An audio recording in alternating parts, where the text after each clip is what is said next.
Hola, buenas noches, bienvenidos al programa Classics, en 13. Es el número 15, exactamente. Y hoy vamos a ver la película Tener y no tener, dirigida por Howard Hawks en 1945. Parece ser, la leyenda dice que una vez paseando con Hemingway, con el que tenía gran amistad, y creo que estaba Gary Cooper también, que también era muy amigo de Hawks, habían hecho El Sargento York, y bueno, entonces le dijo, yo creo que puedo hacer una buena película de lo peor que hayas escrito. Y dijo, pues lo peor que he escrito es Tener y no tener.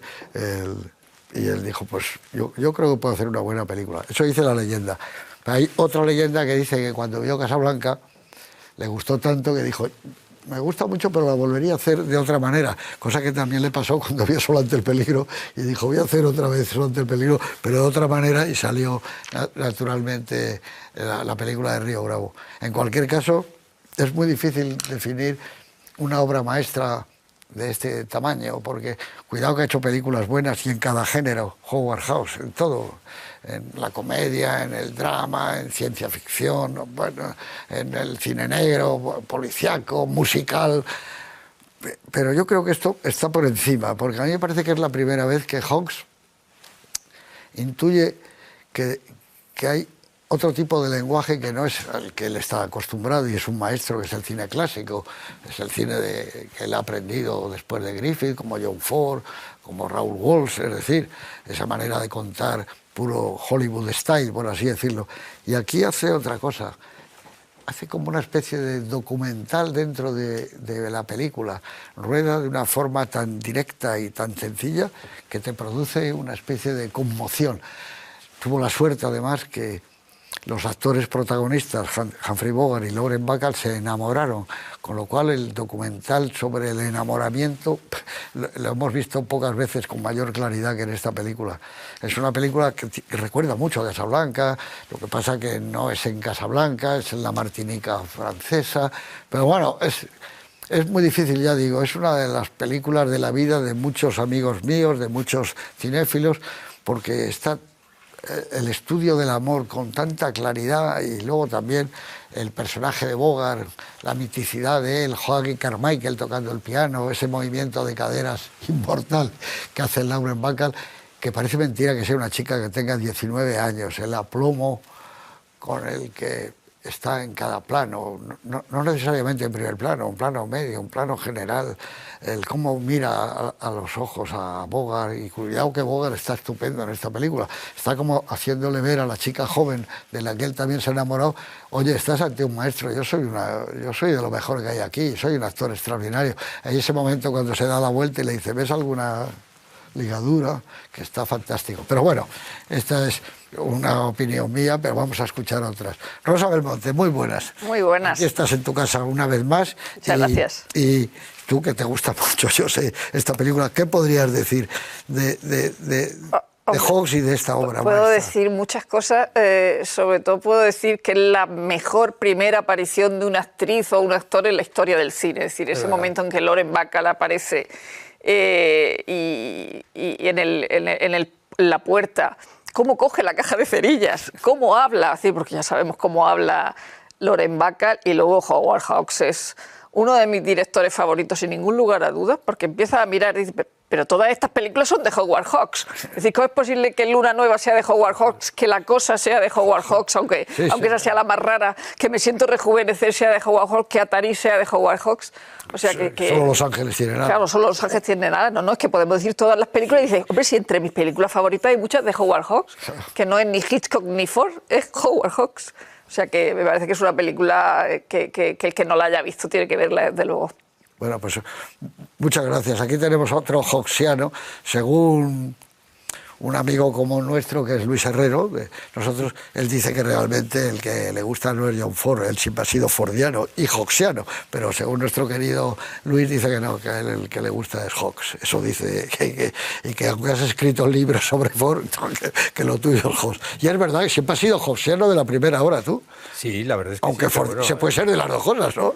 Yo no sé qué problema tiene. Yo creo que es de una gran riqueza tener dos padres. Yo tengo dos padres, incluso un tío muy próximo próximo que es Hitchcock, y no digamos ya de estos otros tíos abuelos que tengo, pero vamos, y yo creo que, aunque son dos amores paternales, filiales en mi caso, con respecto a estos dos directores que eran además muy amigos, ¿no? Aunque sean dos directores bastante diferentes absolutamente todo, en vida y en trabajo. Puedo tener y no tener. Todd McCarthy, en el libro ese que vamos a sacar en Atari, la biografía de Hawks, que es un libro monumental, cuenta todo lo que consiguió Hawks con esta película, y es verdad, y es que es probablemente uno de los momentos más felices de su vida, ¿no? Para empezar, la película tuvo un enorme éxito, y eso para un director, y tú estás aquí presente, y en Hollywood todavía más, era estupendo. En segundo lugar, por primera vez en su vida, y lo llevaba intentando mucho tiempo, consiguió reunir a Hemingway y a Faulkner. Hemingway nunca quiso ir a Hollywood, como tú has dicho. Faulkner iba porque necesitaba trabajo o dinero para poder pagar la vida que llevaba en Mississippi y las deudas de toda su familia. Y además, y fundamentalmente, yo creo que a Faulkner le pareció soberbio entrar a saco en una novela de Hemingway y poder decir de alguna forma que cambiaba las cosas. Además, descubrió una estrella que, como habéis explicado, era Lauren Bacall, y simplemente con esa aparición mítica de alguien tiene una cerilla, ya gana la pantalla, llena la pantalla. Consiguió trabajar con Bogart, haciéndole un personaje que con el de Casablanca, El halcón maltés y El sueño eterno es el trademark, la marca de fábrica de Bogart, sin ningún género de duda.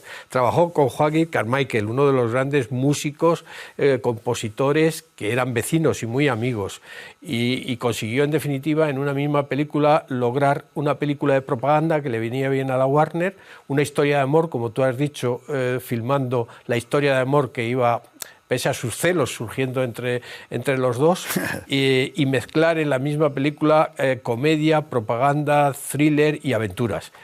Yo creo que ¿quién de más? Es que el problema de Hawks es que cuando abordas sus películas es imposible clasificarlas en un género, ¿no? Porque yo creo que con Hawks el género es Howard Hawks. Cada película él inventa y logra cosas completamente diferentes. Aquí está toda la habilidad de Faulkner para arreglar determinadas situaciones del guión, que luego podemos hablar, y está Jules Furman, al que admiraba extraordinariamente, porque él admiraba y copiaba todo lo que hizo Furman con esas mujeres provocativas. El modelo es Dietrich con Stenberg, que es de donde sale todo esto. Luego uno coge solo Los ángeles tienen alas y está en esta película, pero es que te vas a Río Bravo y están las cosas de tener y no tener, y en Atari. Bueno, ese es el mundo de Howard Hawks, un hombre que vivía sus fantasías en la vida porque mentía mucho, y en las películas porque lograba llevar con esa categoría de ficción exclusivamente made by Howard Hawks, pues este tipo de películas que las recuerdas siempre, porque creo que las películas de Hawks son tan físicas y por otra parte tan bien rodadas que cuando te pones a examinar las películas no sabes por dónde empezar, ¿no? Porque todo está bien filmado con naturalidad, y cuando las analizas un poco ves la extremada complejidad que tiene la película. Muy buenas noches, Oti. ¿Le gusta Hawks a Eduardo, no? Da la impresión de que le gusta. Sí. Hola, buenas noches. A ti también. Pues sí, a mí con Howard Hawks me ocurre una cosa, no sé si curiosa, pero en todo caso me ocurre, que es que pensando cuál es la película de Hawks que más me gusta, pues lo tengo clarísimo. La que esté viendo en este momento. Es verdad, porque hay al menos 12, 15 películas que es que no puedo decir que mientras las estás viendo esa es la mejor película de Hawks. Y esta, bueno, tiene esto que tú muy bien has descrito como una especie de documental dentro del enamoramiento, pero no un enamoramiento cualquiera, por decirlo de algún modo, sino un enamoramiento entre personajes realmente difíciles de enamorarse, es decir, tipos especiales, los dos, tanto el ya veterano Bogart o ¿cómo se llama en la película? Harry, bueno, se llama Harry el personaje, y la jovencita Slim. Yo creo que no sería la misma película si la vida de ellos no hubiera sido como fue, es decir, hubiéramos visto otra película igualmente buena, pero no eterna, como es esta historia de dos personajes y dos personas que se encuentran y se fascinan, pero desde el primer momento. Una cosa insólita. Y bueno, decir que de la obra de Hemingway queda poco realmente, que ahí, y con su consentimiento, porque creo que trabajó con Faulkner para arreglarlo, para adecentarla, digamos, a lo que querían, y que, bueno, la participación de Fuhrman fue, según el propio Hawks, fue esencial porque lo que tenía Fuhrman realmente era una capacidad de dialogar asombrosa como nadie, y es lo que permanece en esa película, que creo que es uno de sus puntos principales, cómo se hablan el uno a la otra y viceversa. Muy bien, muchas gracias. Y hay alguien que yo quiero citar también, ya que tú has dicho, la chica se llama Slim. Slim era el nombre de la mujer de Hawks, Slim Kate. Hoy, para cuando ustedes lo vean este programa, ha escrito Rosa Belmonte en ABC un artículo precisamente sobre ella. Es una mujer extraordinaria, y un día, viendo y ojeando una revista, vi a una chica en la portada, y era Lauren Bacall, y le dijo a Howard Hawks, esta chica puede ser una estrella. La llamaron y efectivamente él se quedó prendado. Pero ella, en algún sitio he leído yo que decía, el 80% mío en esa película era Slim. Yo era ese personaje, yo fui Slim durante ese tiempo y lo reconoció siempre. Es decir, que también estábamos ante gente extraordinaria en muchos campos. Y que tú decías, Eduardo, es que él mentía mucho, Hawks, mucho en todos los aspectos, apuntaba todos los tantos. Jules Fuhrman, en un libro, de los tantos como hay, cuando él decía que se le había ocurrido Scarface porque tenía una película, Al Capone y tal, y decía, no, fue a Ben Hedge.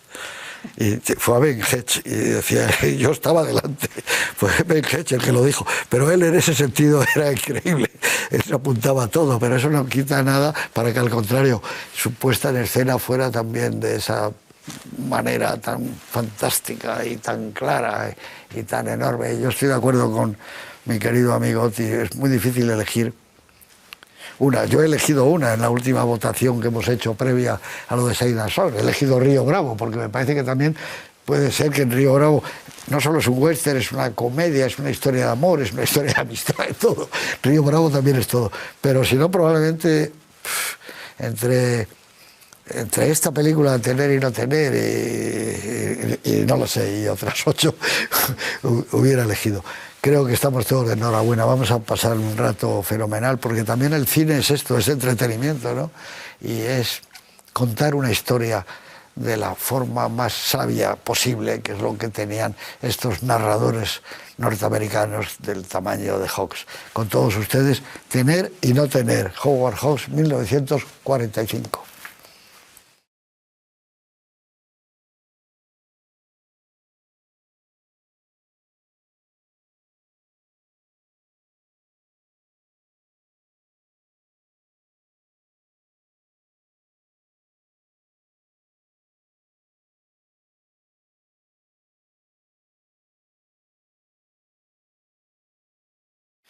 Hablaba yo de ese movimiento de caderas con el que acaba la película cuando sale del hotel, que es impresionante, ¿no? Con aquel tipo que le gustan las abejas muertas, es increíble, qué personaje también, Walter Brennan, ya está fantástica. Es el año 45 y parece tan cercano. Ves esa película, está hecha en Hollywood, nada de Martinica, por supuesto, pero como Casablanca. Yo en ese sentido soy como Lubis. Dice, yo estuve una vez en París y vi el París de Paramount y prefiero el París de Paramount. Bueno, pues el Marruecos de Paramount también es mejor que el Marruecos que hicieron con Gary Cooper. El año 45 hubo muchas desapariciones, ¿no? Pero yo he querido señalar que el premio Nadal es para una chica de 23 años, Carmen Laforet, por su novela Nada, que es una novela que aún hoy la lees y sigue siendo estupenda, ¿no? Se crea la Liga Árabe, muere a los 15 años Ana Frank, y siempre que hablamos de ella o recordamos, bueno, ahora ya parece ser que ha salido la delación, ¿no? Que gracias al cual los alemanes pudieron saber que se ocultaban en el Altillo Ana Frank y su familia, ¿no? El tipo lo hizo para salvar la vida también de su mujer y de sus hijos, ¿no? Le dijeron, y por lo visto la salvó, pero qué pena, ¿no? Lo de cómo hubiera sido Ana Frank. Siempre lees el diario y te quedas siempre pensando en qué maravilla, ¿no?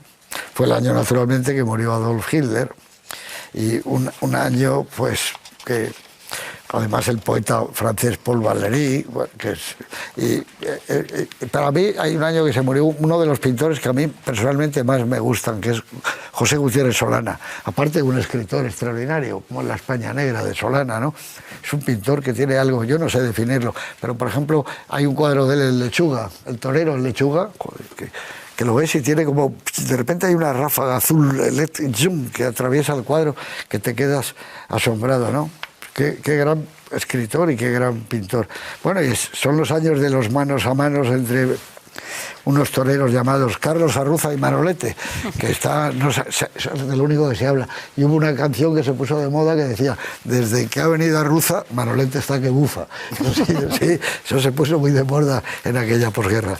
Bueno, y sin más vamos a pasar de todas estas cosas y vamos a centrarnos en la película, que por más que la ves, que cada vez te gusta más, ¿no?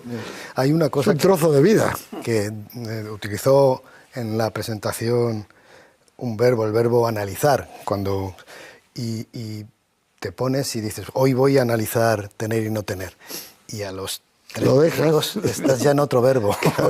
El verbo analizar se te ha ido, y es por la manera que tiene de rodar, esa manera invisible, esa manera que, es decir, siempre cogiendo los personajes desde donde se debe y a la altura que se debe, a una distancia precisa para que tú estés...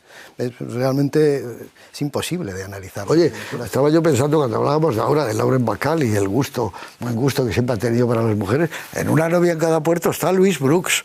Antes de ser Louise Brooks, antes de hacerlo de...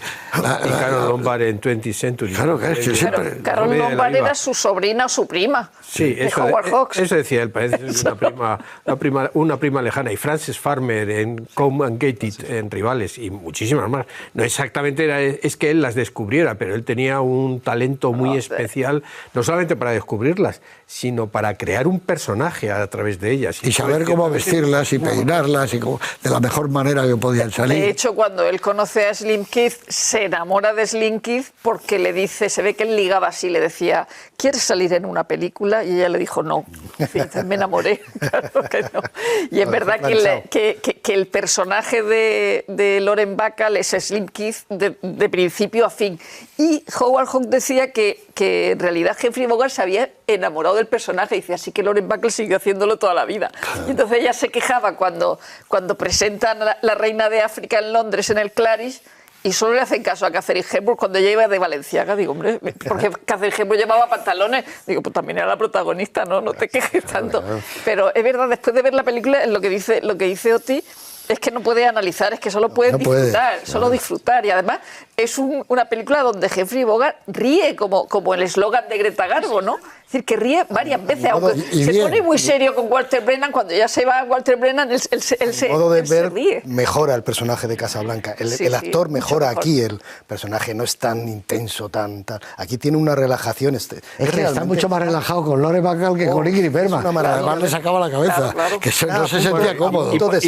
Y porque los personajes son aquí mucho más relajados que todos. En Casablanca hay una intensidad emocional que produce el pasado, la melancolía, el aspecto vengativo, mientras que aquí es el encuentro y el flash que se produce entre dos personas, ¿no? Y claro, pues esto la película respira felicidad, pese a que sea una película mientras que Casablanca respira patos, respira trascendencia, solemnidad, que aquí está solo muy en el tercio final de la película, porque la película es muy curioso, cuando la vuelves a ver una y otra vez te das cuenta que la película tiene 2 partes claramente, hasta que llegas al Hotel Marquis, hasta que aparece el personaje de Bacall, es una película.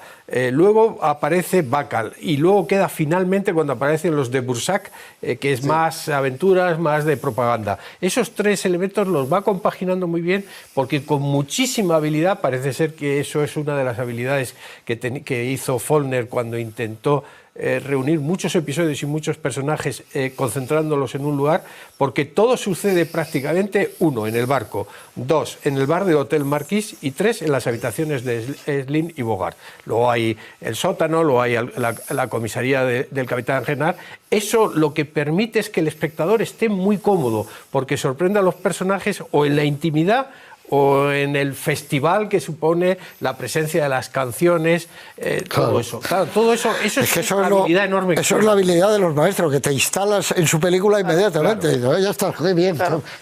Ya estoy. Estás confortable. Y además sigue la pauta de una película típica de Howard Hawks, o al menos una película típica de aventura, es decir, luego está la comedia. Pero en las de aventuras pues hay un grupo de personajes que están alejados de la sociedad y que deben hacer algo para sobrevivir.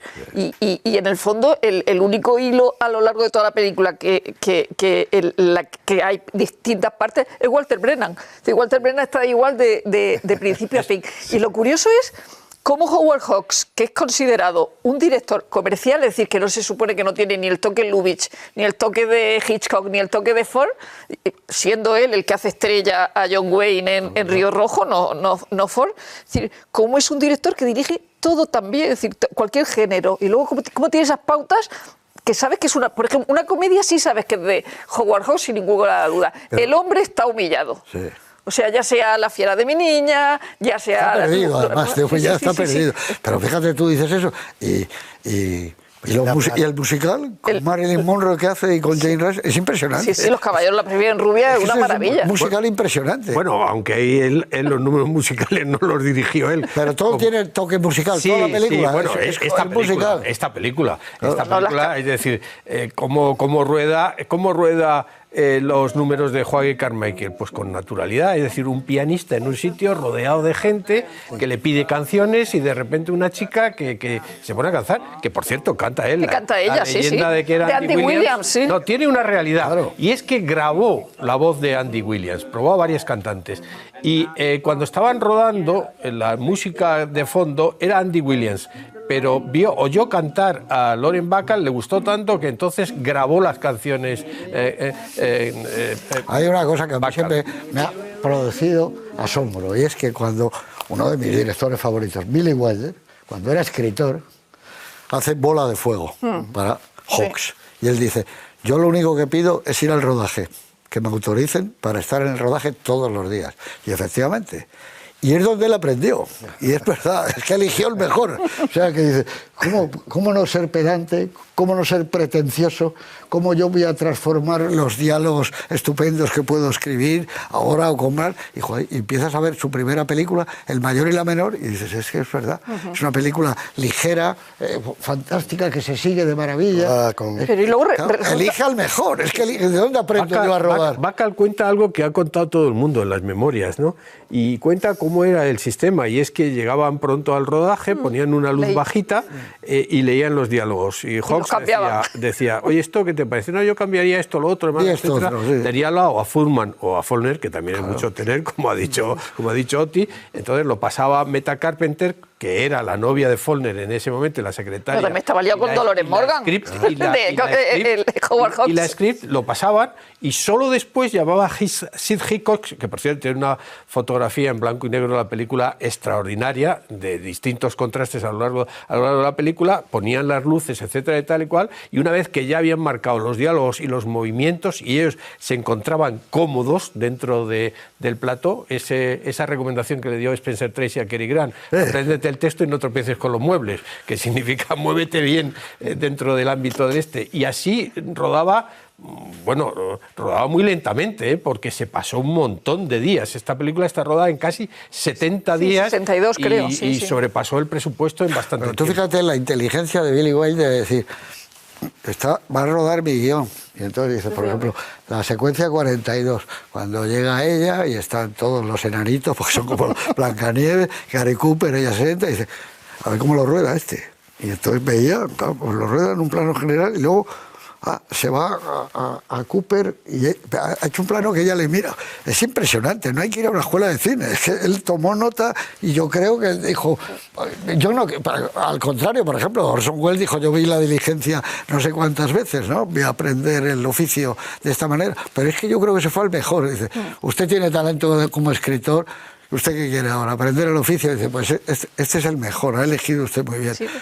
Y fíjate lo paradójico, que siendo considerado un director comercial porque domina todos los géneros y puede hacer películas que le gustan a todo el mundo y que tienen éxito, a la vez era un hombre muy independiente dentro de un sistema de estudios y donde dominaba el productor y los estudios. Es decir, y aún así él era independiente. Siempre. Nunca tuvo nadie encima de él, ni para el montaje, ni que le dijeran cómo era. Fue absolutamente independiente. Cuando has dicho tú esto que está en el libro de Sling, y le dijo... ¿quiere usted salir en el cine? Yo soy un director y no sé qué. Y ella le dijo, no me interesa para nada. Y él dijo, pues entonces vamos a bailar. Sí. Y se pusieron a bailar, fíjate tú la salida. Y ya estuvieron bailando juntos y ella dijo, es un tipo muy fascinante, la llevo a casa en coche. Debía ser un tipo especial. Y a mí el que mienta y que lees una entrevista y luego lees la misma entrevista por otro que ha estado presente y que él mismo dice tiempo después, está bien, porque yo creo que es común a todos. Yo creo que John Ford también exageraba muchísimas cosas de las que hacía y se ponía personaje, cosa que no, porque a John Ford le preguntaban ¿cómo llegó a Hollywood? Dice, en tren. Está bien, ¿y dónde, cómo ha llegado aquí? Tal, se ponían personajes como diciendo voy a empatar a los críticos y tal, pero era como más normal. Tú has estado en San Sebastián, yo estuve, bueno, estuvo Mendeley, le conocimos todos. Después, más simpático. Y después 2 veranos brevemente en su casa de Palm Springs, una casa muy elemental, una planta. De una sola planta, con una piscina donde siempre había chicas pululando por ahí, por lo menos los días que aparecí por ahí, y él tenía un taller de cosas de estas, de manualidades, por ejemplo, él hacía, entre otras cosas, la hebilla del cinturón. La hebilla del cinturón con el dibujo que hace John Wayne en Río Rojo, que se lo regalaba, ¿no? Era un tipo cordial, ya empezaba a tener un poco de Parkinson, le temblaba un poco las manos. San Sebastián, tú si lo viste, bueno, claro, recordarás. Lo vi con Fernando Rey, estuvimos charlando en el hotel, pero luego se portó muy bien. Le hicieron una especie de documental, José Luis Cuerda y Jesús Martínez León. Y Mendeley, y le montaron en una barca. Sí. Muy simpático, un jersey amarillo, siempre de amarillo. Y la barca le pasaron a otro barco, no se quejó para nada, toda una mañana. O sea que era estupendo. Bueno, y a mí, tú lo has visto, me dio la dirección suya. Sí. Puño y letra, puesto por él, la dirección en Palm Springs. Y era un tipo como muy... Stephen Roth. Sí. Y hablaba eso de que el muy lentamente se le entendía muy bien, igual que a Hitchcock, aunque Hitchcock tenía un acento muy cockney, pero Hawks, como hablaba tan lentamente, por mucho que no dominaras el inglés, y vocalizaba, pero sí, un tipo muy pero esta película atractivo tiene, yo creo que todas son muy buenas. A mí Solo Los Ángeles Tienen Alas me parece maravillosa película, pero esta tiene el encanto de Bogart y de Bacall. ¿Y cómo ves a alguien que está pasando algo? Porque por mucho que seas muy buen actor o muy buena actriz, hombre, todas las escenas de amor, claro, tú ves a Clark Gable y pues claro que quiera a Vivian Leigh, pero aquí hay otra cosa. Tú le notas que se miran de una manera distinta. Y hay una sonrisa oculta, generalmente en Bogart, o sea, como si le sorprendieran realmente las respuestas de ella, como si las oyera por primera vez. Que yo creo que la interpretación de Bogart aquí es de las mejores que ha hecho. Pero yo quería comentar, dentro de lo que la película tiene ese tono Hawks, en el que ningún plano te choca, ningún tal... La temperatura es perfecta. Creo que hay un momento que realmente se lo dio a él de capricho, y es el momento jazz, cuando entran en ese otro tugurio por la noche, que no llevan dinero y están los marineros. Ese momento me parece que es completamente distinto a la atmósfera de la película, pero en cambio pega estupendamente. O sea, te ayuda... Claro. Es lo que decía Hawks, de que aunque es uno de los storytellers que dicen allí no mejores, él decía que para que una película fuera buena no tenía que ser buena la historia necesariamente, que lo que tenía que tener es 4 o 5 escenas buenas y sobre todo no tener ninguna que molestara a la gente. Una mala. Una mala, que no tenga una mala, una que moleste. Y luego hay que recordar que pese a que tiene 2 premios Nobel, uno en la novela y otro en el guión, el diálogo de Silvar es suyo, que es la prueba de cámara que le hacen a Lauren Bacall para entrar en la película, y es una cosa suya. ¿Sabes cómo se silba? Claro, él le dice, ¿sabes cómo se silba? Todas las secuencias en la habitación de Bogart con Bacall o Bacall o Bacall, como Sí, Lorin Bacall, dice ella. Lorin Bacall, pues no se ven en el cine americano. Es decir, eso no me extraña que la gente de la Nouvelle Vague de repente resultara absolutamente deslumbrada. O sea, no hay ninguna escena en la que ruede a una chica joven o una actriz tan provocativa, ni siquiera el personaje de Dietrich, que era más barroco. Hay incluso algunas réplicas, parece ser, del Embrujo de Shanghái en esta película, porque Fullman, como es lógico, aprovechaba de donde podía, ¿no? Pero ves la primera cuando pide la cerilla, la de Date una vuelta, ves todas esas cosas, están tan bien escritas, pero están tan bien interpretadas, quizás por esa complicidad, porque hay un momento, tiene razón Oti, en que Bogart se está riendo, está sonriendo, Sí, está sonriendo, o sea, está disfrutando de esa situación, ¿no? Es que eso sí que es cine verité. O sea, sí, claro, es que tú tienes a Belmondo y a Jan Sever en la película de Abu de Souffle. los ves en una habitación. Y tú tienes a Bogart y a Bacall en una habitación aquí y dices, me creo más a estos. Me transmiten más verdad y además me gusta más como película. Eso no quiere decir que no te guste Abu de Souffle, pero ojo, que la Nouvelle Vague no lo habéis inventado vosotros, esto que llamamos la Nouvelle Vague. Y cuando paras, si es que te da tiempo, como dice Oti, a parar, cuando lo estás viendo en el televisor o en donde lo estés viendo, ¿no? Ahora que se puede ver en tantas cosas, lo paras y dices, voy a verlo otra vez. Te cuesta porque se te lleva la fascinación, ¿no? Pero ves que está rodado en un plano general medio, porque Hawks, planos generales, a diferencia de Ford, no suele utilizar, ¿no? La cámara a esa altura. Sí, pero además airea el plano general medio y de repente te mete un pequeño primer plano.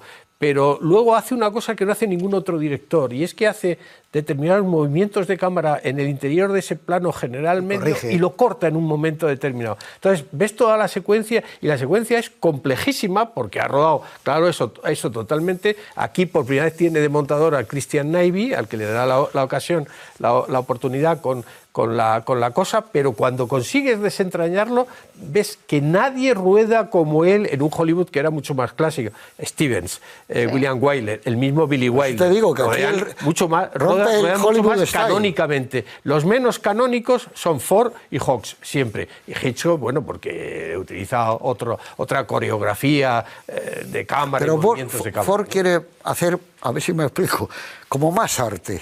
Quiere ser más artista que él. Por ejemplo, en Las uvas de la ira. Sin que se note. Se separa él de la madre. Entonces le da el beso y él se aleja y lo queda marcado, echa una mirada para atrás, bueno, y dice, joder, vaya plano. Un plano preparado. Este no es como de decir, es que este te fascina porque es un plano normal dentro de otro plano normal, y dices, joder, bueno, pues porque hay aquí. José, porque como decía nuestro amigo Peter Bogdanovich, Dios lo tenga en su gloria, Ford era un poeta y un comediante, y las dos cosas. Claro, pero y Hawks era un tipo que vivía la vida. Los personajes de Ford acaban la película, pueden seguir juntos o mueren, etcétera. Los de Hawks, ¿cuánto va a durar el grupo humano de Atari? Pues poco tiempo. ¿Cuánto va a durar el de Solo los ángeles tienen alas? Poco tiempo. ¿Cuánto va a durar la relación entre... En las de él y sus mujeres, poco tiempo. Entre Harry y Slim, Harry y Slim en esta película? Pues no se sabe, ¿no? Ese aspecto de provisionalidad. Por eso me gusta tanto ese momento final cuando Joaquin Carmichael, no sé a quién se le ocurriría la frase, le dice, ¿todavía sigues siendo feliz? Como diciendo, pero si la felicidad es algo muy efímero, pero si tú sabes, ella dice, ¿tú qué crees? ¿no? Y luego viene ya el movimiento de cadera. Es un momento formidable, ¿no? Salen formidable para ir a un final caótico, vamos, se van a la isla provisional. Sí, no sabe. Es decir, nunca se planteó nadie hacer una segunda Pero aún así parte, es un final feliz. Claro. Sí, no, felicísimo. Pero aún así tenía que haberse ido Joaquin Carmichael con ellos. Sí. El guionista hacer din, din, din, y levantarse y irse con ellos. Pero no, que era un tipo con muy mala leche, Carmichael, dice, muy amargado, decía, que siempre estaba enfadado, que no le gustaba ningún papel que le daban, era un poco raro, pero bueno, con este está estupendo. Era un gran pianista él. Y compositor fantástico, absolutamente fantástico. Decías que visualmente es completamente raro para la época esas situaciones de habitación visualmente, pero si entras en el contenido de los diálogos te caes de... Bueno, son tremendos. Más, claro. O sea, lo del si silba, si no sabes cómo se silba y sopla y no sé qué, bueno, es tremendo. O sea, que te quiero decir que a oídos, no de entonces, que eran unos oídos limpio, sino de ahora, dentro de la sociedad. Sí, cuando dicen, ¿por qué no ayuda? Dicen, porque a ti te aprecio y a ellos los desprecio. Sí. No, es todo... Ese es el individualismo americano. Claro. ¿Por qué Faulkner no escribiría así, santuario y mientras agonizo? Claro, porque, joder, es que no tiene nada que ver. A mí siempre yo decía, me gusta el Faulkner de Howard Hawks. Es que es fantástico. A mí me encanta Tierra de Faraones. Oh, claro, a mí me parece una maravilla. Esa Joan Collins malísima quedándose dentro de la pirámide. Esa secuencia final la rodaron, la escribieron en el plató. Esa no está en el guión. Esa es de las muchos. El guión este de Bruce Cowen, que comparó varios guiones y lo tiene aquí, y pone el guión de rodaje. Bueno, hay como 50 páginas en letra pequeñita de todo lo que se añadió a lo largo del rodaje. Y me temo que no fuera Faulkner. No. Yo creo que como dice Oti, es Fuhrman.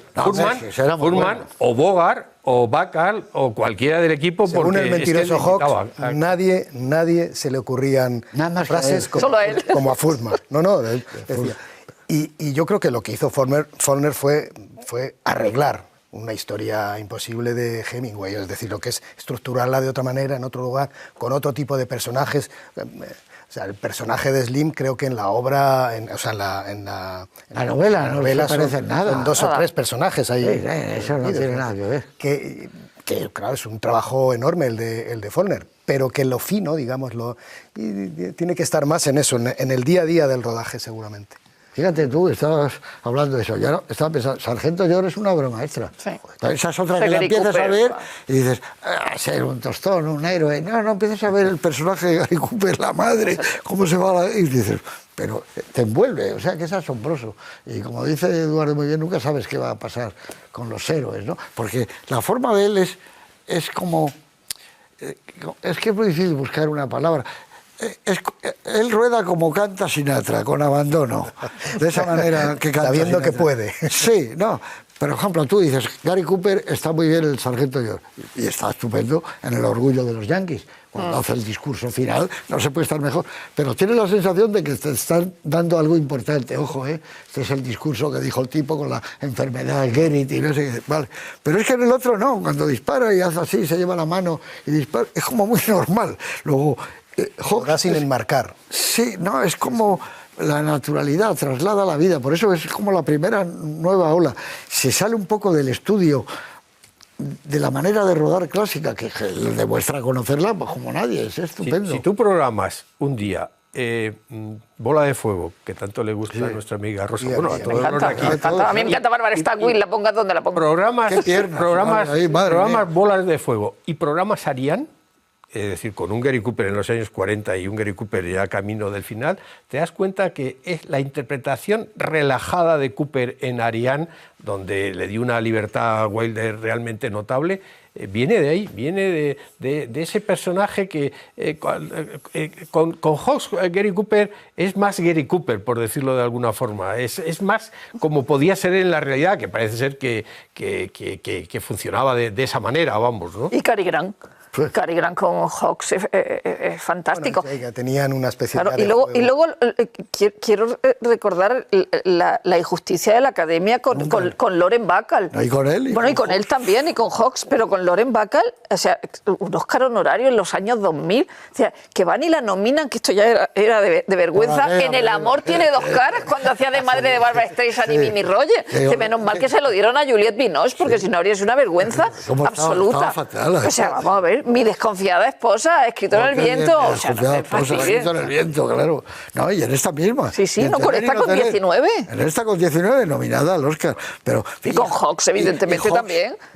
Pero no era apreciado, ¿eh? No, claro. Era apreciado. Era un hombre de la industria. Era un hombre de la industria y lo que pedía se lo daban y tenía ese enorme poder de que habéis dicho, es decir, que él no se sujetaba a ningún estudio, sino que llevaba proyectos o aprovechaba lo que tuviera en el estudio, acababa mal con todos los estudios, dicho sea paso. Y diseñaba planos, como aviones o como relojes. Era un diseñador. Él era un productor, o sea, que él sabía, cogía un tema y aquí podemos sacar una película y buscaba a sus amigos, este me va a ayudar a escribirlo, luego lo voy a rodar de esta manera y tal. Y era una detrás de otra, porque es que yo veo la cosa, es de Hawks, pero no tiene duda. Y yo creo... no tiene duda. Y yo creo que con todo el respeto, y ella se echa flores, yo creo que lo de Slim exagera bastante. Una cosa es que cogiera una mujer con mucho estilo, que la vistiera como se vestía, que cogiera el carácter de él, pero es que antes que Slim estaba, como ha dicho Oti, todos los personajes de Jules Fuhrman, que son así. Claro. Es que Frances Farmer en Rivales es muy así. La loca de Carol Lombard en lo de La comedia de la vida también es así. Es decir, que la virtud de Hawks es que coge cosas de Casablanca, cosas de Stenberg, cosas de su mujer Slim, cosas de aquí, y logra darle una amalgama que es el universo de Howard Hawks. Y eso es un creador. Eso es un creador que va cogiendo las piezas de un puzzle y resulta todo absolutamente armónico cuando se ofrece. Si tú pones en, Si pones en boca de un personaje unos diálogos de ese calibre, es que es imbatible. O sea, no, ese personaje, ¿a poco? Bueno, hay que decirlo. Bueno, hay que decirlo y hay que estar. Sí, pero quiero decir que es fundamental eso. Es decir, los diálogos es el key. Los diálogos los dicen todos en tono bajo, es decir, están en una habitación, el cine clásico no es que chille tanto como en algunas películas, ¿no? Pero ves cómo él marca eso que te gusta a ti tanto en la dirección de actores, ¿no? Las pausas, la forma y por supuesto la mirada. Es decir, dicen que es que ella miraba con la cabeza baja. Sí, que tenía la barbilla. Etcétera. Yo me he estado fijando en la película y hay muy pocos planos con la cabeza baja. Son de esos lugares comunes que se dicen. ¿Que ella miraba de una determinada manera? Sí, pero ¿quién le dice apóyate en la puerta? Arroja esta. Pues eso es. Pero a Rosalind Russell le decía todo más rápido, por ejemplo, en las películas que hacía. Claro, claro. Luna Nueva. Pero aquí no. En Luna Nueva. Pero aquí no. Que es la película más rápida. Y aquí no, aquí. Por eso es el tempo. Una cosa es cómo tú tienes que marcar a los actores. También la voz, la smoky voice de Lauren Bacall da para hacerlo más lento. Sí, se la ve un poco forzada poniendo la voz, eso es verdad. Sí, pero que... Dice que cuando Catherine Turner la conoció le dijo, soy tú de joven. Sí. Pero claro, es que él tenía ese talento, ¿sabes? Las películas rápidas, el hablar muy deprisa, hasta que de repente dice, no, paramos, aquí está la escena, los vamos a hacerlo. Yo quiero que, aprovechando que sé que habéis quedado esta tarde, porque ya lo sabía, ahora vais a hacerme esta escena de esta manera y tú le vas a mirar. Y luego, como dice Oti, es que la forma en que dialoga, sea Fuhrman, sean las aportaciones que se hicieran. Lo tengo aquí, dice, por ejemplo, cuando Slim besa a Boy, ¿por qué has hecho eso? Me preguntaba si me gustaría. ¿Cuál es el veredicto? Aún no lo sé. Vuelve a serlo. Es aún mejor si ayudas. No tienes que hacer nada de nada. Tal vez silbar, bueno, etcétera. Pero todo el principio dice, ¿a quién se le ocurre decir por qué has hecho eso? Pues no sé, porque me gustas, porque no sé qué. Dice, me preguntaba si me gustaría. Consigue siempre dar la vuelta la vuelta a lo inesperado dentro del diálogo. Y eso es muy difícil. Eso solo lo hace él. ¿Cuántas veces han repetido esa escena? Bueno. Todo el mundo diciendo, ¿por qué has hecho eso? Porque quería saber si te ha gustado, quisiera volver a hacer eso. Pero eso se ha hecho muchas veces, y claro, si es que hombre, lo que pasa es que Jules Fuhrman era un guionista que venía del mudo y que destacó por los diálogos en el sonoro, pero fíjate las películas que ha escrito, siempre le llamaba, había gente que él llamaba, otro era Leigh Brackett, a la mujer, aunque no firmaran, les pagaba tanto... Venga, ¿cuánto? Trabajar durante un mes para mí y se iba. ¿Sabéis la anécdota de Jules Fuhrman, no? Tenía fama, bueno, Hawks decía que era un hijo de perra, que casi nadie quería trabajar con él. Él llegaba con una maleta a los estudios, sobre todo al principio a la Universal, como era un borracho, pues decían, este se trae... Walter Brennan, etcétera y tal igual. No, hasta que un día le abrieron, me imagino si era Ben Hedges o cualquiera de estos gamberros inteligentes, Charlie MacArthur o cualquiera, etcétera, lo que descubrieron es que llevaba las obras completas de Shakespeare, se llevaba allí, de donde plagiaba las volvía, etcétera, pero lo que pensaba era que iba con un cargamento de scotch o de bourbon camino del estudio, ¿no? Pero es que luego había expertos, no solo guionistas que luego dialogaban. No, claro. Y a Hawks lo que le gustaba eran los diálogos, ¿no? Como tú miras los diálogos de Río Bravo, como son, cuando están hablando él y el otro, y que le dicen es un borracho, la próxima vez que te tiren a la escupidera no lo voy a recoger. Y el otro, bueno, es que son unos diálogos. Película campeona es primera plana. Primera plana es algo. Y además a otro ritmo, un ritmo que es milagroso que se entienda. O sea, porque No, es que es muy rápido. continuo Cuando pasaje. llega el ala oeste dice, yo ya he visto Luna Nueva. Sí. Dice, no hablan tan rápido. ¿Tú te acuerdas? Ya lo has terminado el libro de Billy Wilder, lo que dice él al final Billy Estoy Wilder. casi acabando. Pues al final acaba y dice, me arrepiento de haber hecho Primera Plana.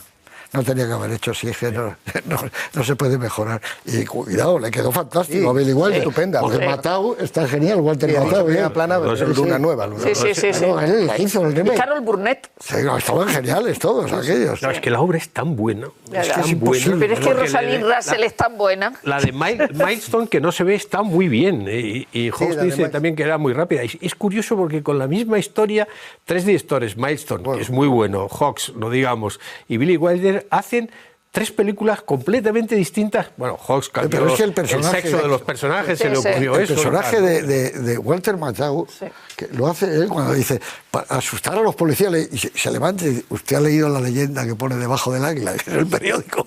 Claro, y cuando el otro está hablando, le arranca el teléfono, pero el cable y todo. Pero de una audacia tremenda, pero aún así él dice, no se puede mejorar. Bueno, es que como es la película de la velocidad que tiene, la de Hawks, cómo hablan, es una... Cary Grant ahí es. O sea, creo que Y ya ella, era. y Rosalind Ella, Russell, Rosalind Russell. Madre mía, ¿cómo está ella? Y Ralph Bellamy, el pobre que se parecía a Ralph Bellamy, y uno que se parece a Ralph Bellamy. En las memorias, Rosalind Russell descubrió que, claro, como llegaba al plató y todo el mundo inventaba cosas, etcétera, y a ella no se le ocurría ni... Y contrató a un escritor para que le dijera chistes. Porque no se quería quedar atrás en vista que Hawks decía, oye, esto no sé qué, y Cary Grant decía, pues yo podía decir no sé qué y tal igual, pues no sé qué y tal igual. Y ella dijo, a mí no se me ocurre nada. Y alguien le dijo, pues contrata a un gagman de esos, a un tío de chistes, ¿no? Yo creo que según han pasado los años, en esa historia del cine que se está escribiendo continuamente, dentro de 2 o 3 décadas van a revalorizarse todavía más esto que llamamos ahora los cineastas clásicos, porque van a tener el tamaño, pues eso de los escritores clásicos que hemos tenido, ¿no? Y eso va a ir a más. Yo creo que cada vez se empiezan a escribir más libros de esta gente, ¿no?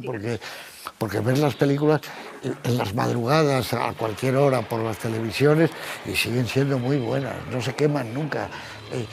Y yo creo que son clásicas porque te pilla cualquiera de estas películas y no las dejas de ver. Sigues hasta el final. Por eso yo creo que en la última, ha habido muchas más, pero el último cine clásico es El Padrino, ¿no?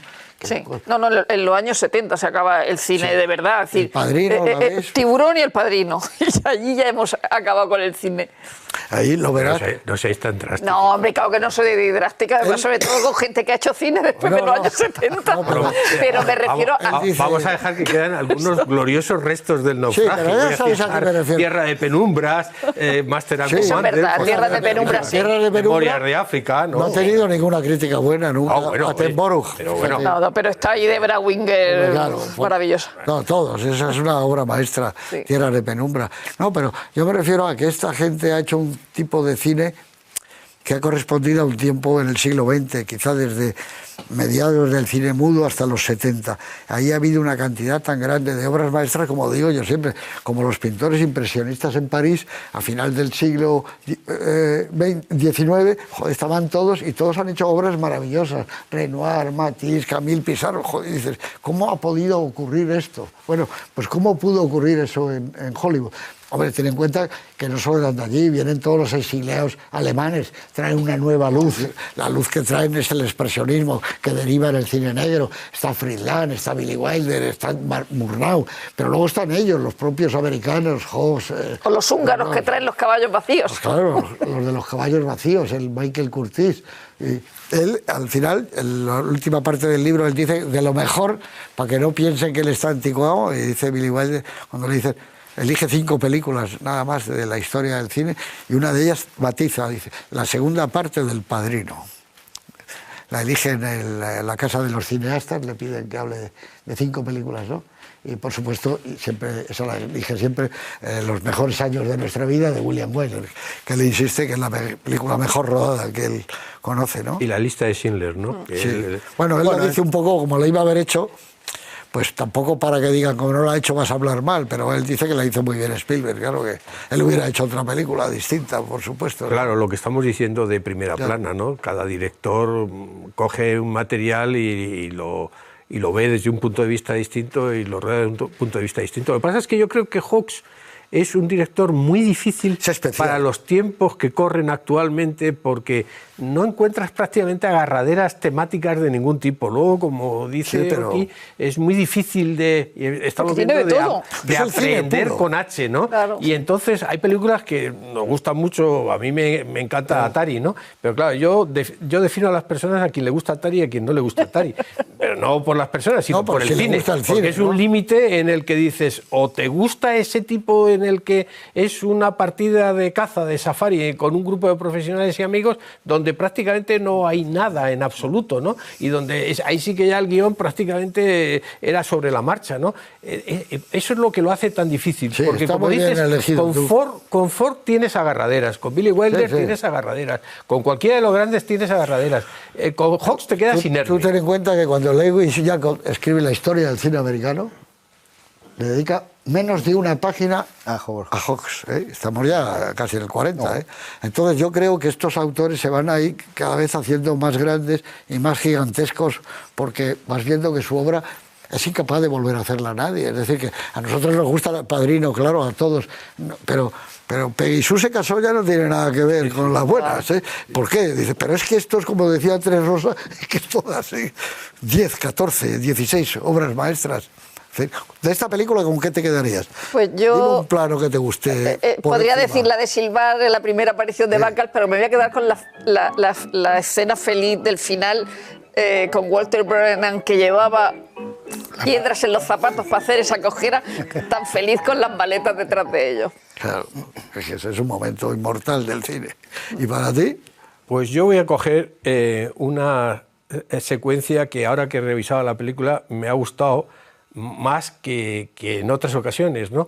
Y es después de que ella aparece con la botella, después de haber estado en el bar y haber intentado conseguir dinero y esas cosas y tal, cuando ella regresa, se enfada con Bogart y regresa a la habitación, monta un plano general muy bonito, diríamos un plano muy Dietrich, en que ella está en el fondo de una ventana que tiene pues las persianas esas, y hay un diálogo fantástico porque dice, traje esta botella para avergonzarte, que tiene su parte de fondo al respecto. Resulta que la que se ha avergonzado soy yo, y la secuencia acaba con un plano maravilloso en la que él le coge de la barbilla y está a punto de besarla y no se besan. Es de ese momento cómo va dosificando las cosas, y lo encuentro porque ese personaje tan provocativo, tan desinhibido, con tanto pasado, que va arrastrado por la vida, que no tiene dinero para volver a casa, que dice que volvería andando si no hubiera tanta agua, ¿no? Pues de repente